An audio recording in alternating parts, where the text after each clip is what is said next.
Welcome back to another video, guys. So yeah, ignore the dirty hands and the sweaty face and stuff. But yeah, just been busy this morning. It is stupidly hot, and it is only like 10 to 8 in the morning already, and it's really hot here in England at the minute. So what I've done is I've put the lift together. As you can see, it's no longer there. And then what I've done is got it ready on the driveway, and then we can actually get it jacked up. So this is what we got set up, and as you can see, I just needed to put a couple of slabs under the front wheels because it wouldn't clear the exhaust, and then just one slab at the back on each side, all four corners, just to jack the car up because this lift's too high to go underneath it. So yeah, two slabs on the front and one on the back minimum to actually get the lift underneath, and it fits perfectly. It fits on the sills, so we're going to jack it up now, and we'll see how she does.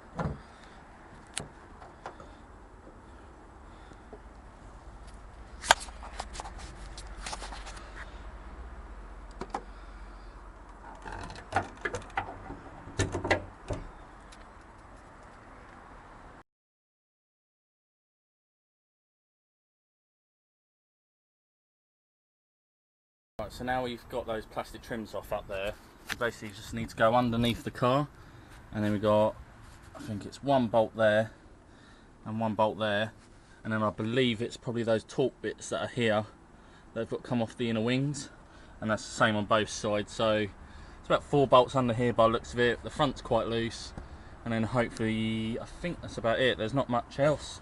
But yeah, you need to get the wheel arch liner off up to here. Just twist the wheel around so you've got more access, and then you just need to get this bolt just here basically, the same on the other side, 10mm socket, and yeah, then hopefully, and then just disconnect the fog light down there, and we should be good to go after that.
So yeah, one bumper off.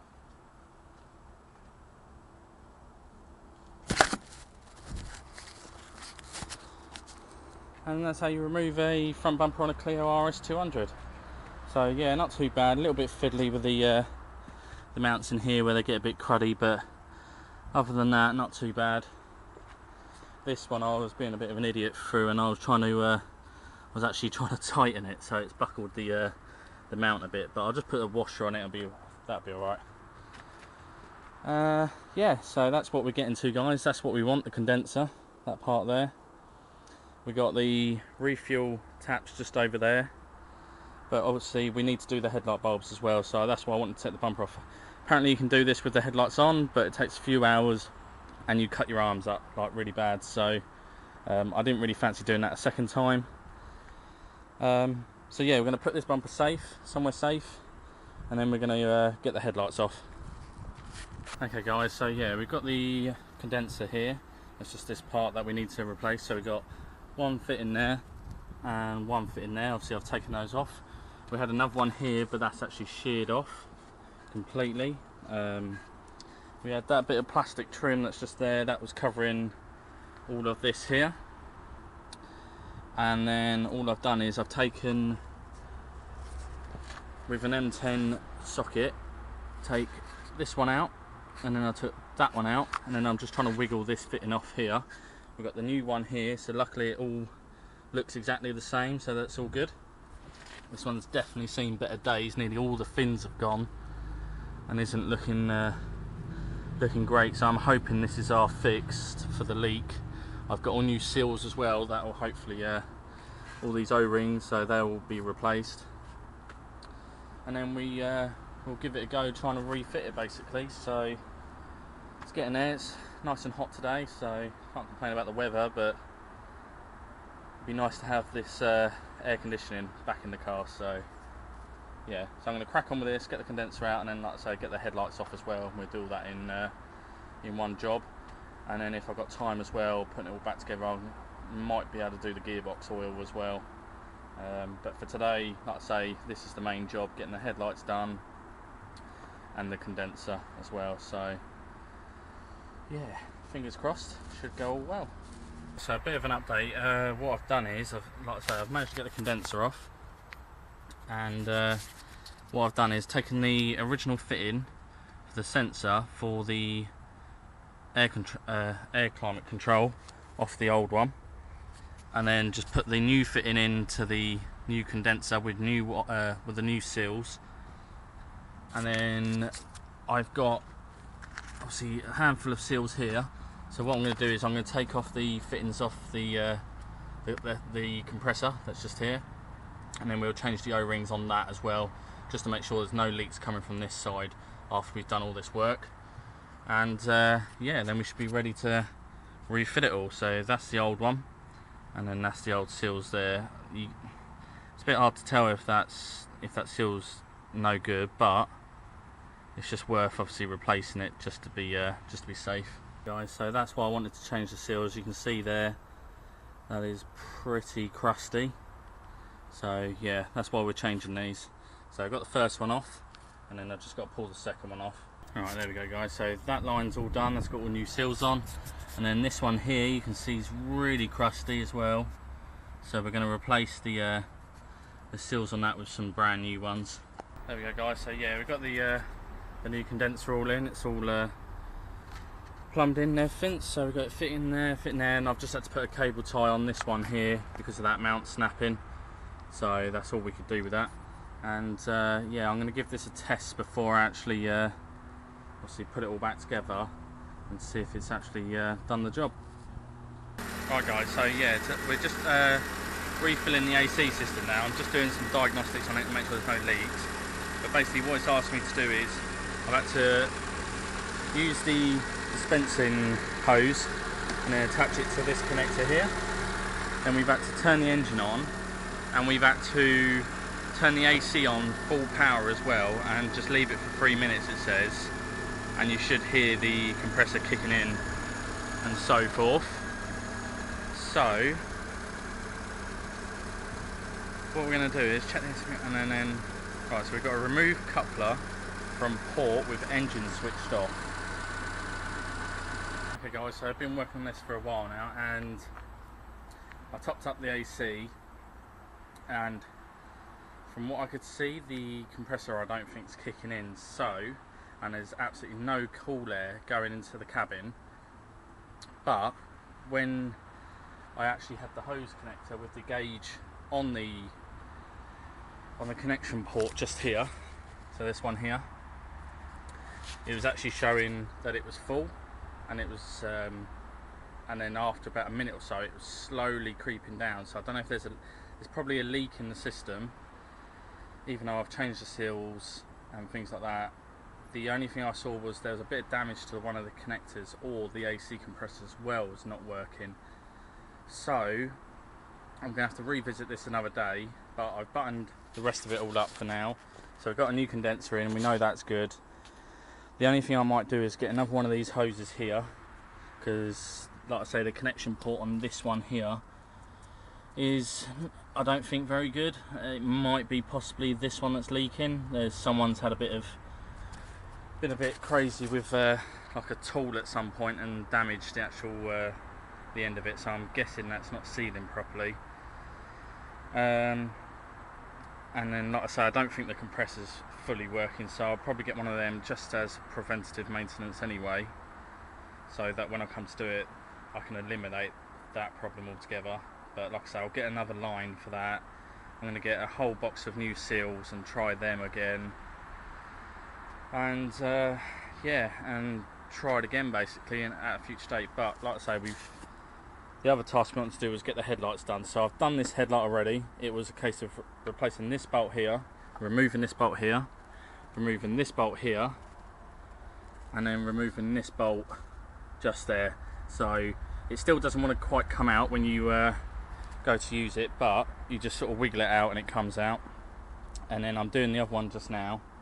So this is the actual headlight cluster here. And then, as you can see, you've got all these little window ports on the back. So you obviously want to disconnect the harness from the car so you can get it off the car like this. And then you'll need, if you're doing what I'm doing just the headlight dipped and full beams with the side lights. So you've got that one in here, which is one of the bulbs. So you've got side lights there, and then I can't remember which one it is, but it's either a dipped or full beam there, H7 bulb, and then you get these type of bulbs. That's one of your side light bulbs, basically one of these, so you need one of those. But I wanted to replace the whole set while I had the whole set off anyway, but it uses two H7s, one for like a full beam, one for dip beam.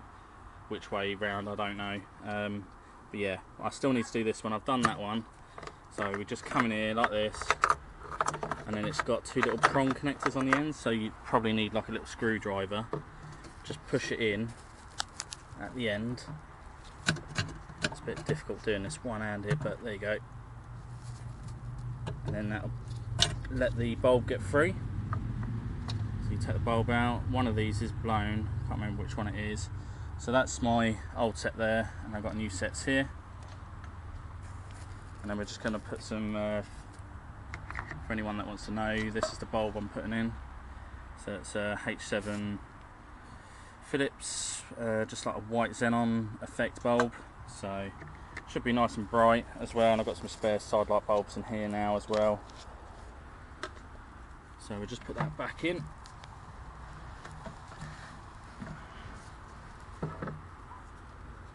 So you've got the little prong there that normally goes into that little slot there, and then you just push that back in, and that connects back in. Harness goes back on.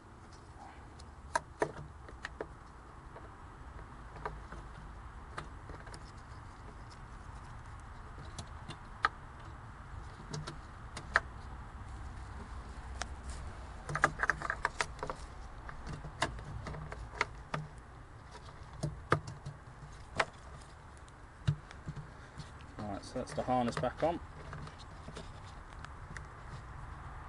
Just put the dust cap back on. Dust cap back on that one.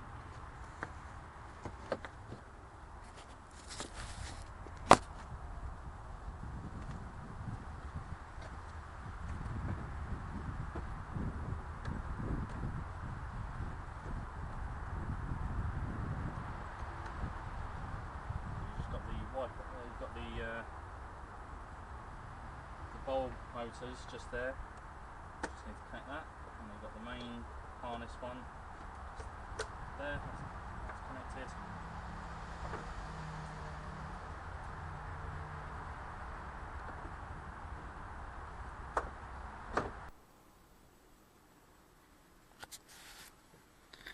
So yeah, as you're watching that, guys, I didn't obviously get to actually end the video, so I was just cracking on getting the car back together. But as you saw there, obviously we had quite a few problems with the air conditioning, and I couldn't actually finish topping up the system. Like I say, there was some sort of leak in the end, so I've actually got an engineer and air conditioning specialist, if you like, coming to diagnose the car tomorrow, so hopefully he finds the problem and we can actually source some parts for that, and then we can get the air conditioner all wiring up. I'm assuming, I think the actual air compressor went, you know, the actual air conditioning compressor went, as I couldn't see the little clutch moving at all. So I'm thinking it could be that and a leak as well. So I've possibly got some parts possibly lined up to come in, but we'll have to see. But like I say, it's just one of these, you know, I'm not 100% sure on how to diagnose them, but yeah, we'll get the car diagnosed by someone and we'll go from there. So yeah, if you like the video, guys, leave us a like and subscribe.